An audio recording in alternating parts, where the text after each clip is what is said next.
Hi Libra, this is your love reading, timeless reading po ito. Kung nakaresonate kayo, comment down. Kung hindi kayo nakaresonate, ibigay niyo po sa iba. Kasi general reading po ito.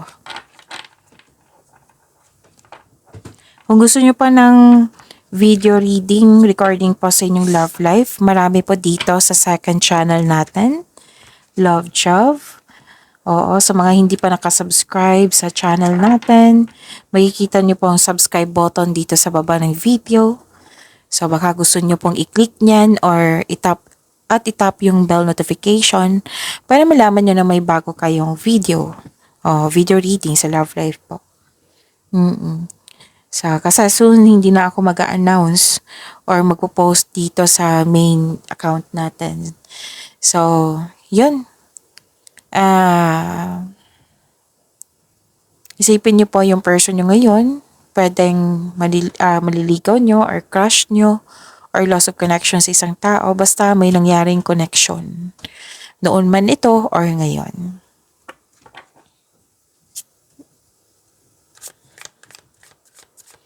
Spirits guide, ano po yung gusto sabihin ng person ni Libra? I need 4 cards po. Things move so fast and I didn't know how to trust my feelings for you.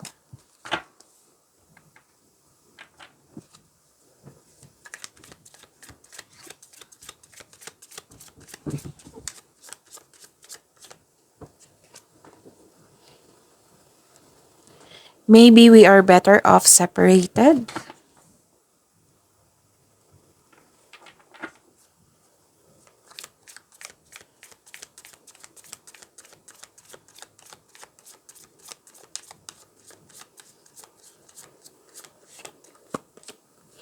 Don't forget about me, I haven't forgot about you.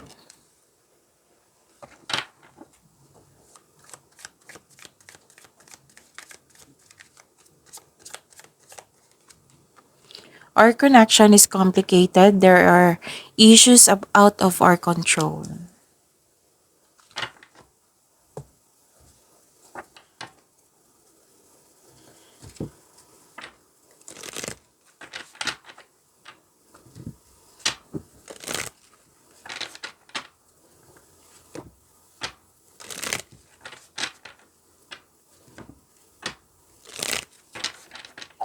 Para po ito sa inyo, Libra. Spirit Guide, kamusta po ang energy sa love life ni Libra ngayon? I need 2 cards po. Energy sa love life ni Libra. I need 2 cards po.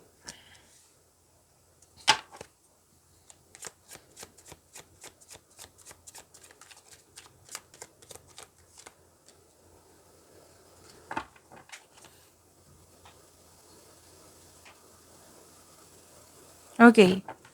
Kamusta, Libra? May nakita ko ditong concern sa greedy na tao or self-centered na tao. Yung too much focus sa material na bagay or sobra sa trabaho na nagkaroon ng lack of time sa iyo or lack of time sa inyong relasyon, sa inyong connection. Pwede din nagbibigay ito ng pressure sa iyo. Pwede nagkaroon kayo ng concern regarding sa loss of money or loss of things or loss of opportunity or loss of connection. Nagkaroon kayo ng loss of connection. May concern dito sa hindi marunong mag-handle ng money or hindi marunong mag-handle ng relasyon.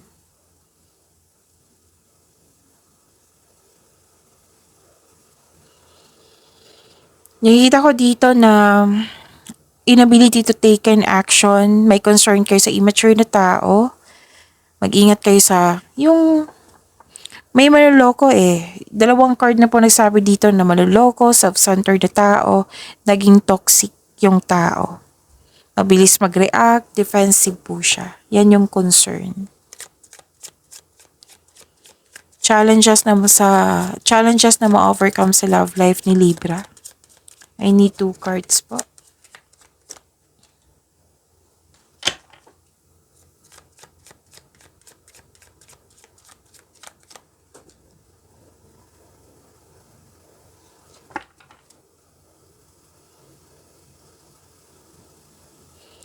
Nakikita ko dito na nagkaroon po ng may ganap na conflict. Kailangan nyo mag-usap, oh. At kasi may nakikita ko dito, nagsasalita ka, nagsasalita din siya, nagsasalita siya, nagsasalita ka din. Kaya hindi nagkaroon ng pagkakasundo. So, sabi dito, kung nagsasalita yung isang tao, o nagsasalita ka, dapat makinig siya sa'yo.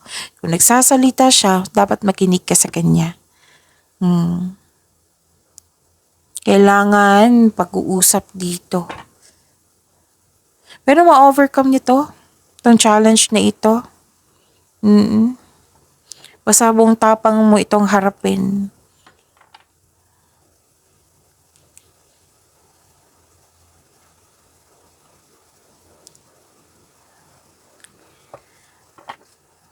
Okay.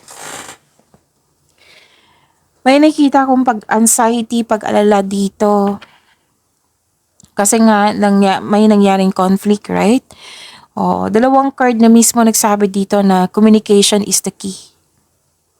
Maggawa po daw kayo ng schedule para mag-usap kayo ng mahinahon. Kasi ang isa sa inyo hindi makatulog, anxiety nga, worried nga. Baka gusto mo may kausap or pag-usapan nyo na. So sabi ng card dito, make change. Gawa ka ng paraan para ma-overcome nyo po ito. So, and stop overthinking. Spirits guide, ano pa po yung gustong sabihin ng person ni Libra? Kamusta po siya ngayon? Ano po yung feelings niya? Ano pa po yung ano yung next action niya para sa connection nila ni Libra?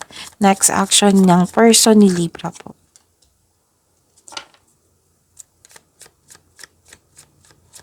Person ni Libra. Umalon.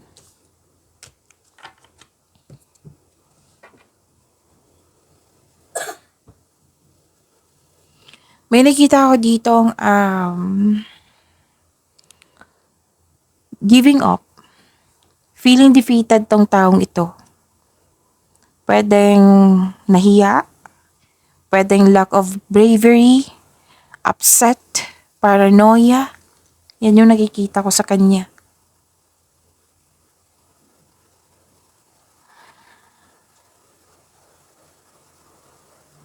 May plano siya pero hindi siya natuloy. Pwedeng plano ito para mag-usap kayo, para magkaayos kayo. Tapos, itong taong ito, almost giving up na siya. Oo, nag-give up na ito or almost. May panghihinala din tong taong to eh. Na may paranoia ako nakikita talaga dito. Kailangan nyo magkinig sa kanyang intuition. So, sa mga cross-watcher dito na may connection kay Libra, wag hayaan na magkaroon ng paranoia, paghihinala. Kailangan nyo mag-connect sa inyong intuition. Kasi sasabihin ng iyong intuition kung ano ang tunay na nangyari. Tapos, yung plano nyo na para maayos kayo, wag pa daw kayo mag-give up. Reorganize kayo, mag-usap at magpatawad. Oo.